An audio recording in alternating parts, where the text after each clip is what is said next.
Ron. Yeah. Why didn't you say it the first time I said Ron? Because it's pronounced Aaron? You done messed up, Ron! Aaron is right here. Welcome back, everybody, for some more SPTV.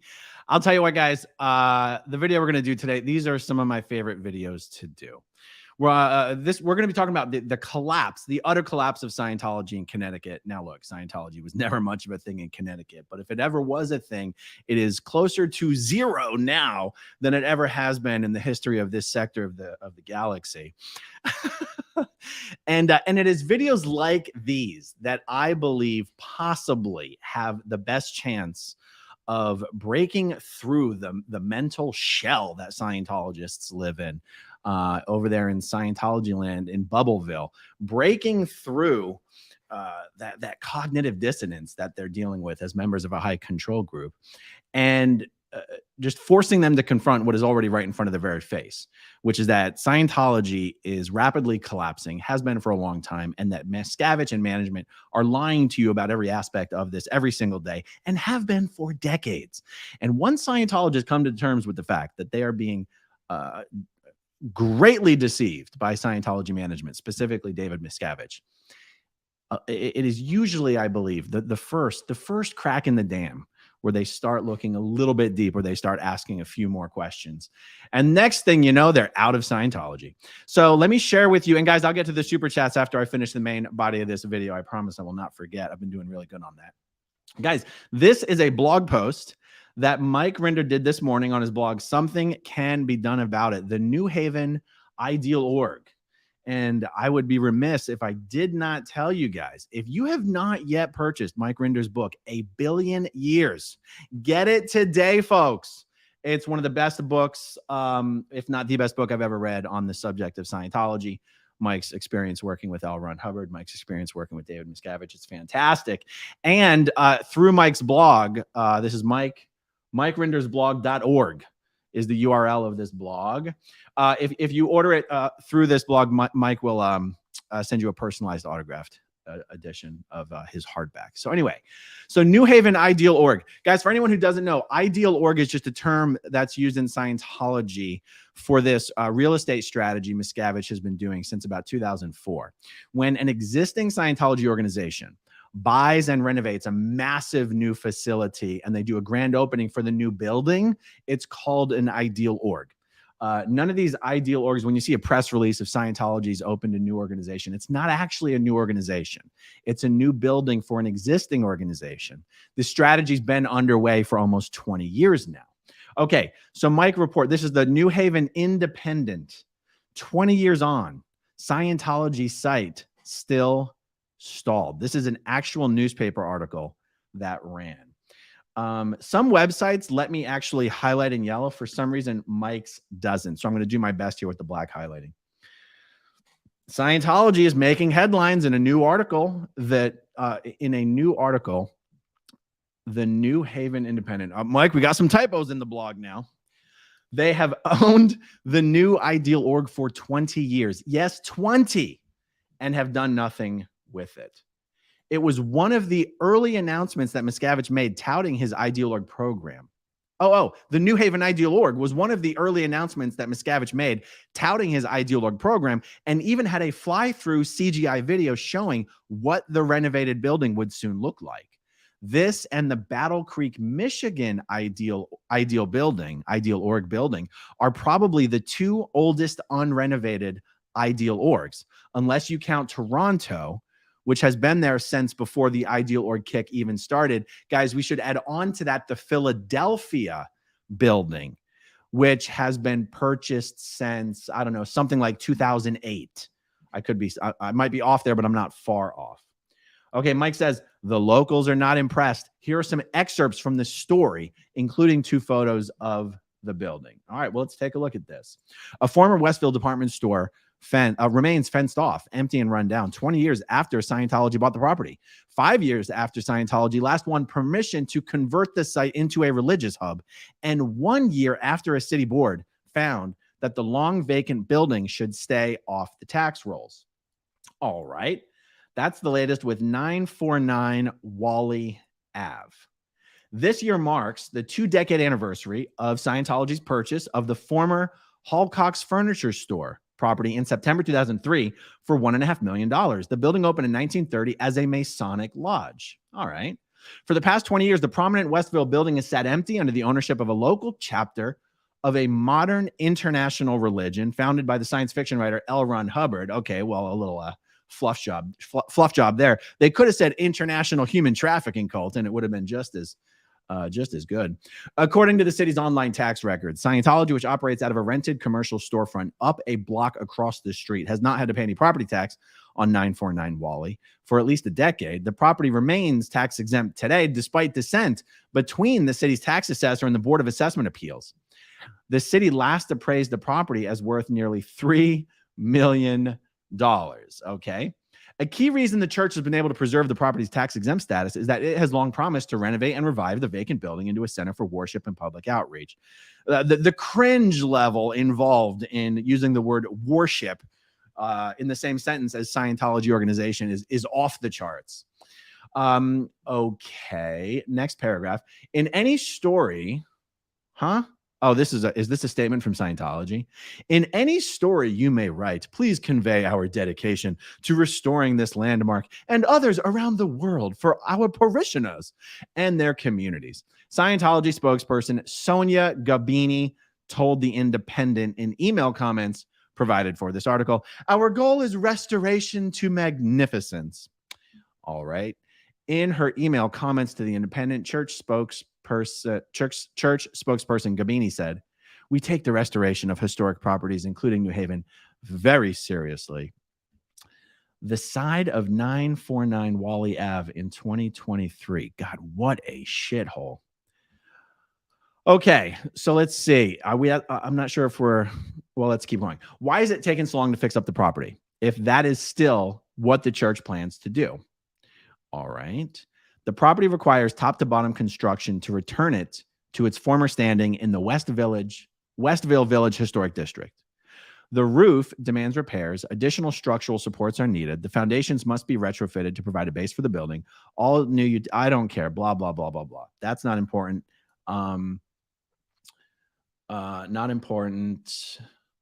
Not important. Let's take a look at this. The Church of Scientology has drawn attention for buying up properties around the state, securing tax exemption, and then leaving those buildings to rot. A similar situation in Philadelphia saw that city sue Scientology in 2013 for $8 million. Oh my God, I didn't even know that. For leaving a building empty for just 6 years as opposed to 20. By the way, so that's 2013. We are now 10 freaking years later, and the Scientology building in Philadelphia is still sitting empty. Okay, read more here in the Tampa Bay Times about what cities like Clearwater, Florida, home to more expansive real estate takeovers by Scientology, are trying to do to prevent and respond to mass vacancy and stalled developments. I mean, look at this building. I mean, if this thing was properly renovated and everything, it could be a pretty sexy establishment. Okay, I don't want to go through all of these things because that's not the point of this video. Here's the closing from Mike Rinder, and then we'll get to my comments. This is another example of how the great Ideal Org program has been a complete failure. Scientology is further away from clearing the planet or even making all orgs the size of Old St. Hill, the latest requirement for the release of the imaginary OT 9 and 10 than it has ever been. Okay, so here we go. Here's the real point of this video. Reality check to you Scientologists out there who watch my videos as a guilty pleasure, but who are trapped inside the bubble and maybe are even still on the fence as to whether Scientology is worth supporting. I just want to point out some obvious things. I've pointed this out before, but I always like to assume that anybody watching today's video has literally never watched any one of my videos before. So, Scientologists out there. In 2004, when Miscavige announced the Ideal Org strategy, and he said this was the key to planetary clearing. This was the key to releasing OT 9 and 10. This was the key to all orgs in the world going St. Hill size. I know you guys all bought into it because I did as well. But if he had said at that time, hey guys, in 20 years, we're going to be about halfway through this strategy. If he had said that, all of you true believers and I as well back then would have said, go F yourself. You must be a 2.5% or suppressive person. I mean, okay. Now add on top of that we're 20 years hence from when Miscavige made this announcement. And you guys all know damn well your local Scientology org is smaller today than it was 20 years ago. You know this. It's right in front of your eyes.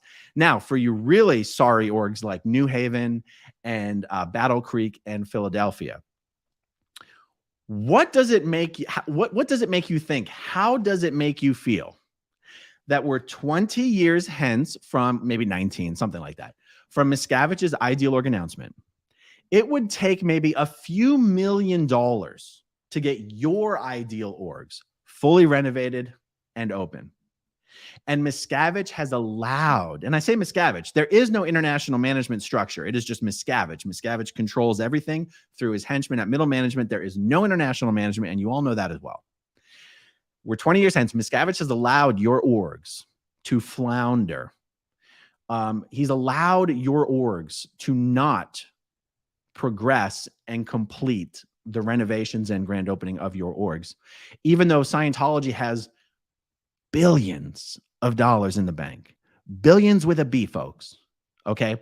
Not only that, David Miscavige spent $50 million building himself a private office building on the international base up in Gilman Hot Springs, California, that no one in the world is ever going to see. Public Scientologists don't go to the int base. David Miscavige doesn't even go to the int base anymore. He works out of Scientology Media Productions in Hollywood. David Miscavige blew $50 million on a private building for himself, but he hasn't authorized a disbursement of a few $1 million to get your ideal org building completed. Now, I know you guys are really used to internalizing the whole, the victim blaming thing. You'd be like, it's not David Miscavige's job to finish our ideal org. It's our job. It's our fault it's not done. Okay, fine. Maybe it's your fault.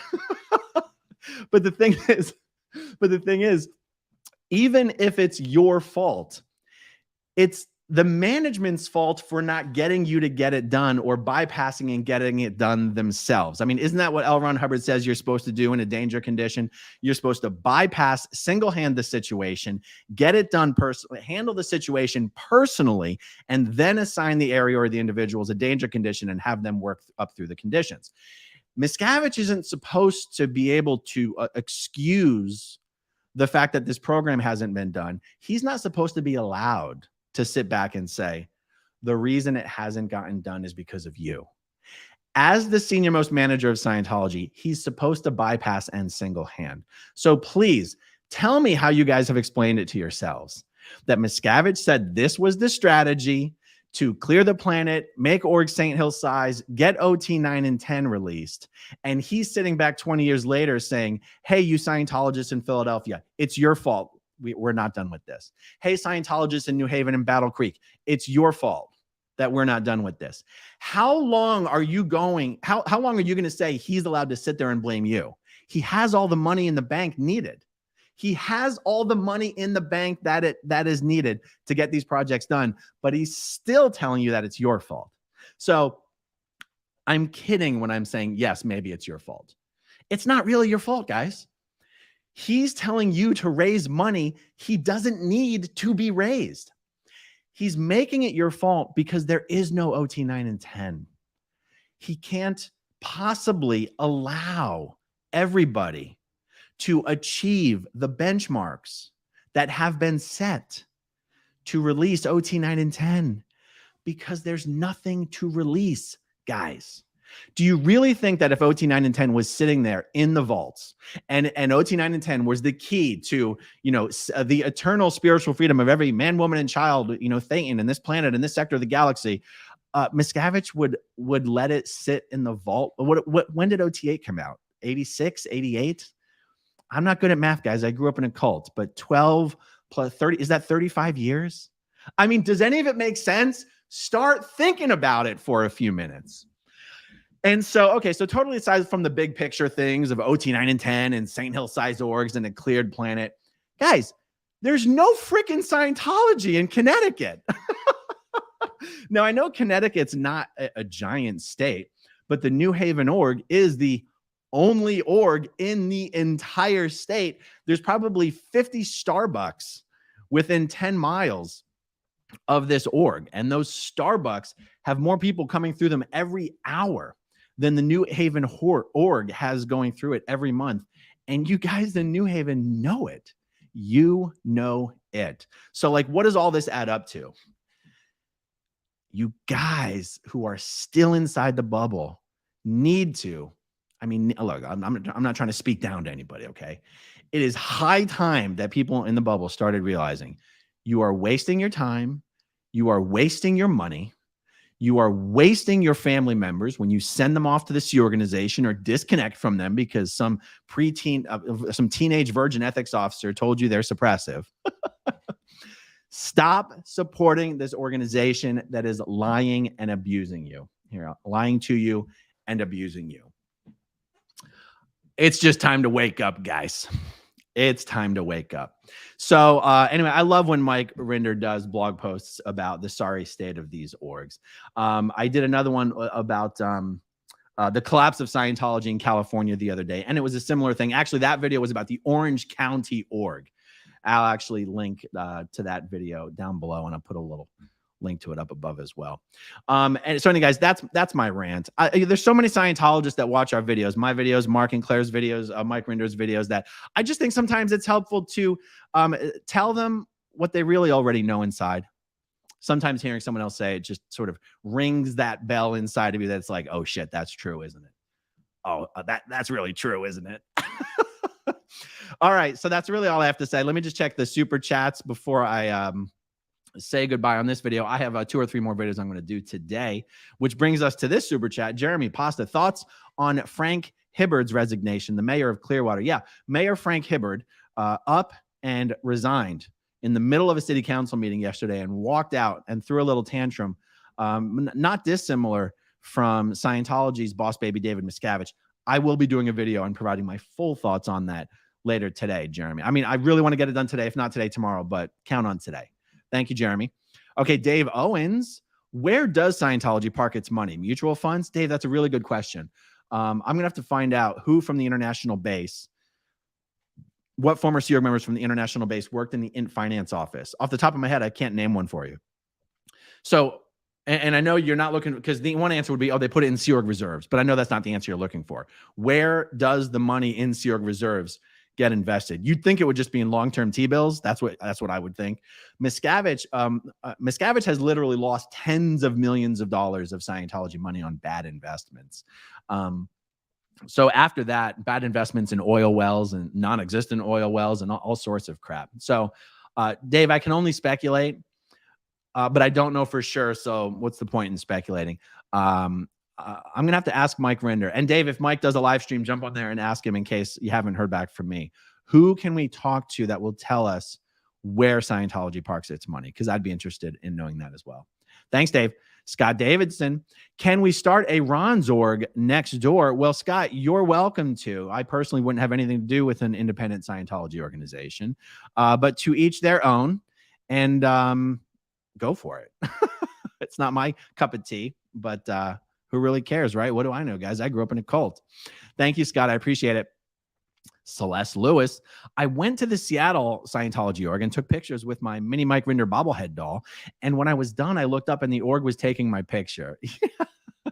That's like standard Scientology response to anything, just to freak you out. They're not even going to do anything with that picture. They just want you to not go there again, because I think they just have it wired into their brain that taking people's picture makes them extremely paranoid and uncomfortable. And so that really is their default for everything. They'll take your picture or they'll stick a video camera in your face, you know. I just smiled and waved. How do I get the pictures to Mark? Okay, so you mean, how do you get the pictures of your mini mic to Mark Headley?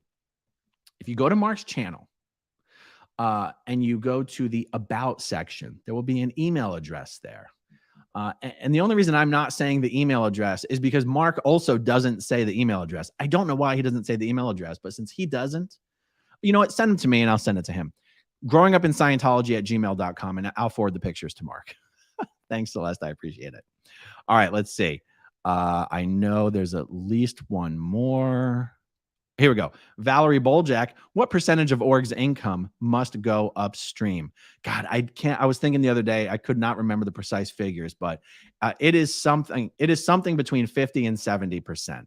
Those are general numbers. You really think that I would know this?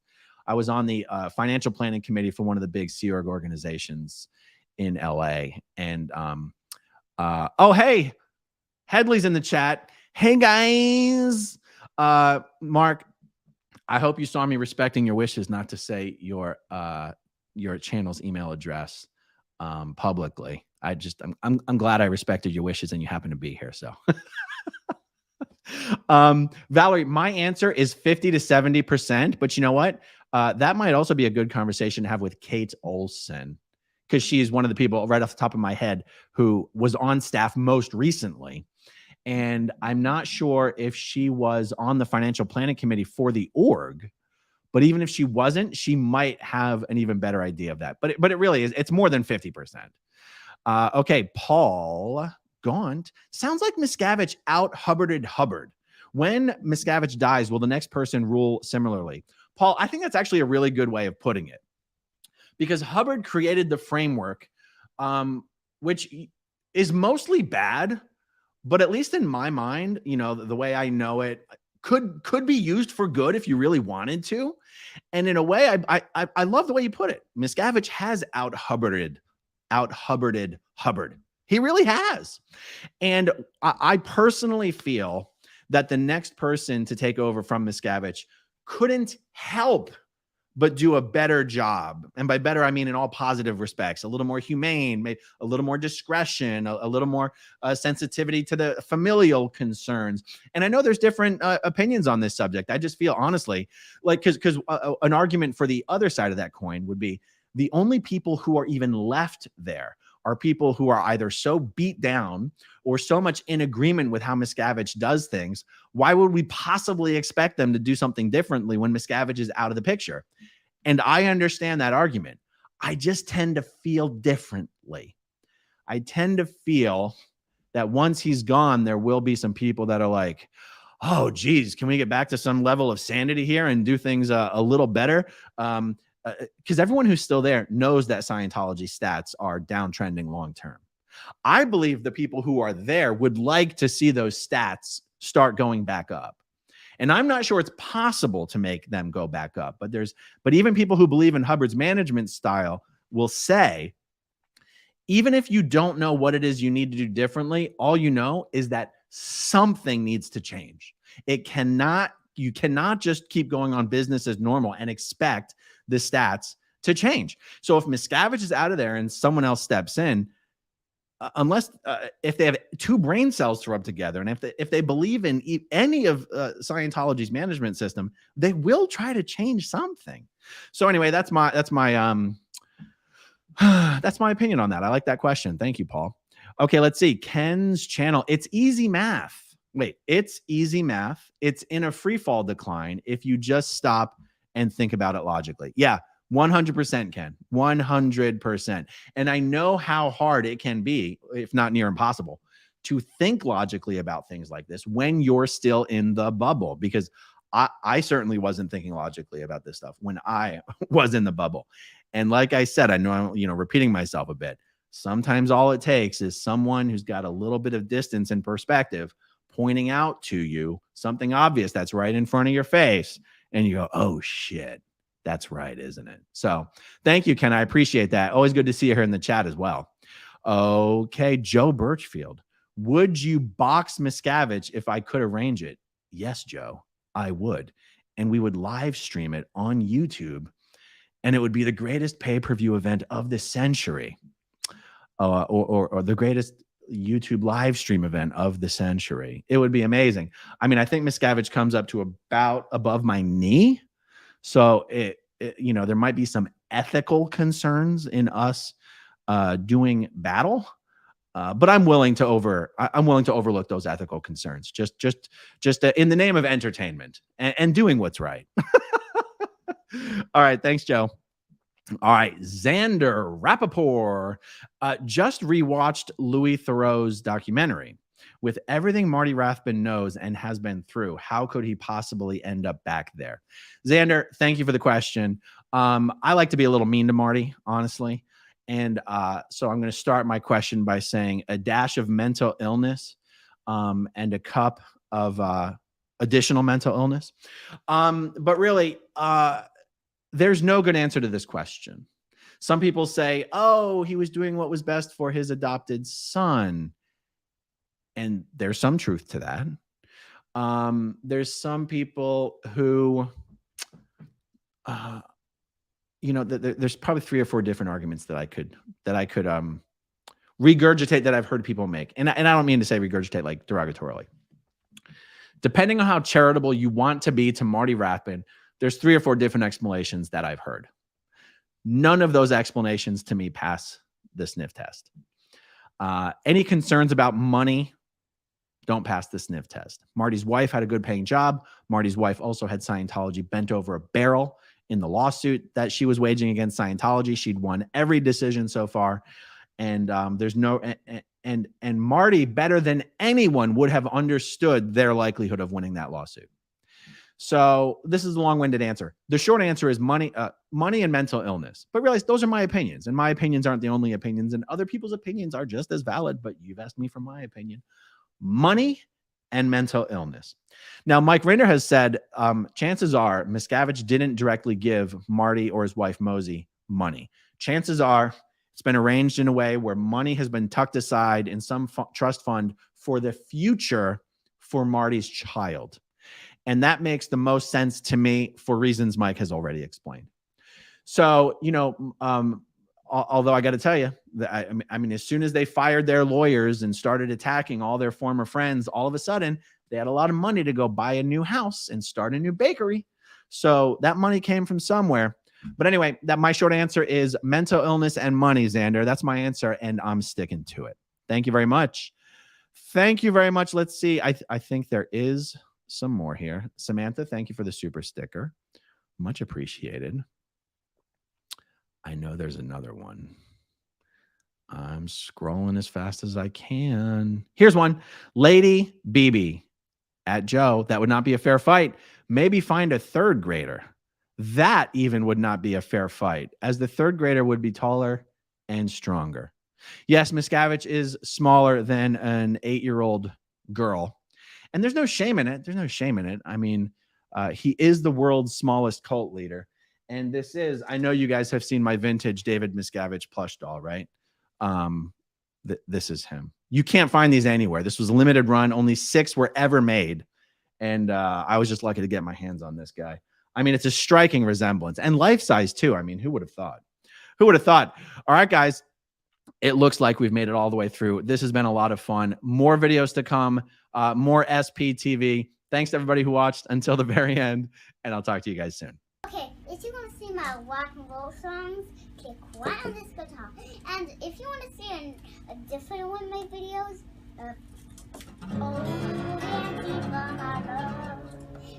then you could click right inside here. If you have subscribed or not, subscribe right here. Bye.